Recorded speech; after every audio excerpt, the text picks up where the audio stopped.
අද අපි යමු අප්‍රිකාව, උතුරු ඇමරිකාව වැනි නිවර්තන සහ උපනිවර්තන ප්‍රදේශවල පැතිරී පවතින විශාල තෘණභූමි බලන්න. ඒ තමයි සැවානා. සාමාන්‍ය වාර්ෂික වර්ෂාපතනය මිලිමීටර් 300ත් 500ත් අතර වන මේ ප්‍රදේශවල මාස 8ක් 9ක් පුරා විහිදුණු වීල් කාලයක් අපිට දකින්න පුළුවන්.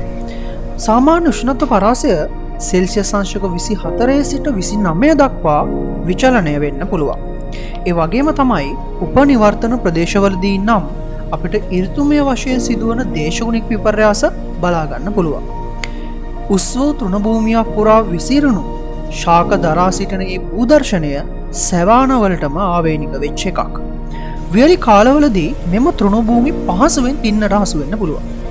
ඒ නිසා නියන් වලට ඔරොත්තු දීමට අනුවර්තනය වූ තෘණ වර්ග අපිට මේකේ ස්වභාවිකව වැඩෙනවා දකින්න හම්බෙනවා. මෙම තෘණවලට ඊටාම හොඳ භූගත සම්බන්ධතාවයක් තියෙනවා. ඒ වගේම උත්සේදනය අඩු කිරීමට කුඩා පත්‍ර දරන, ඒ වගේම ශාක භක්ෂකයන්ගෙන් ආරක්ෂා වීමට කටු සහිත දේහ දරන කුඩා පැලෑටි මෙම තෘණ වැස්ම අතර අපිට දකින්න හම්බෙනවා.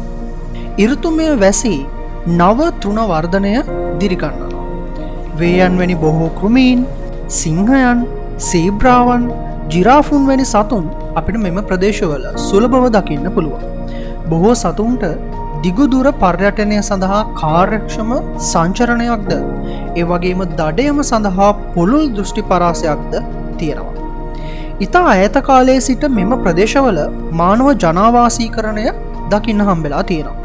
ඒ නිසා මිනිසා විසින් ගවයන් නැති කිරීම, සතුන් දඩයම් කිරීම වැනි කාර්ය නිසා ශීරපායි සත්ව ගහන අඩු වී ගිහින් තියෙනවා.